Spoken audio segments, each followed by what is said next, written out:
या मगरब, हम सबका एक ही नारा है, नारा है हैदरी।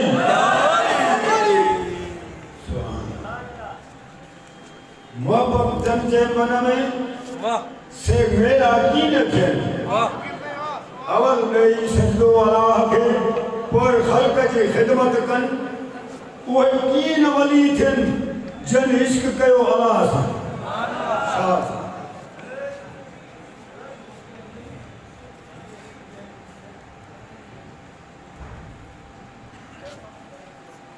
बेशक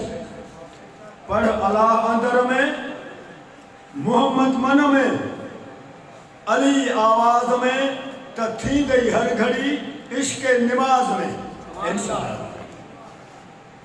से दरगाह जो मोहतरम फ़कीर राज साईं जो फरमाशा उन्हीं जो मेहरबानी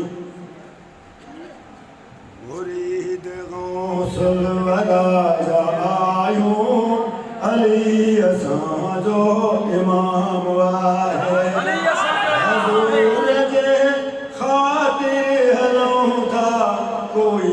असां वटि जवाब नाहे मुरीद गौसल वराजा आयो अली असां जो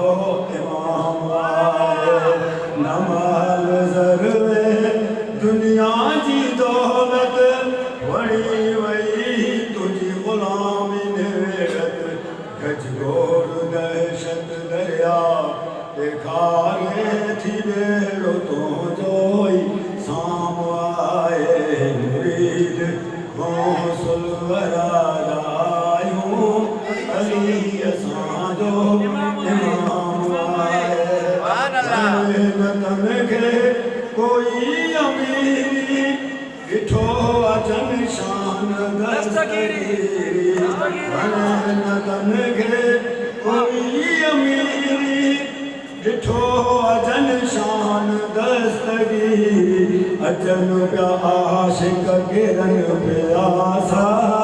उन्हनि खे मिलियो ई जाम आहे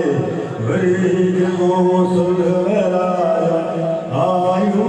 अली असां जो इमाम आहे मिलियो अज़ल जो हज़ूरी नेमत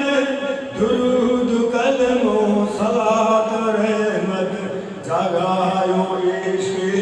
हबीब दिल खे इन्हीअ ते दम दम सलाम आहे मुरीद गौसल वराजा आयो अली असां जो इमाम आहे सना अलीअ में अल्लाह राज़ी फ़कीर कन था ईमान ताज़ी सना अलीअ में अल्लाह राज़ी फ़कीर कंदा ईमान ताज़ी अल्लाह अव्वल अल्लाह आख़िर इन्हीअ के सो तमाम आए मुरीद गौसल वराजा आयो अली असां जो इमाम आहे हज़ूर जे ख़ातिर हलूं था कोई असां वटि जवाब नाहे अलाए कहिड़ो ई ॾींहुं थींदो हुज़ूर सां वटि हले जो ईंदो देखारे दुनिया कई निज़ारो ग़ुलाम खे बि वठी जो वेंदो अलाए कहिड़ो ई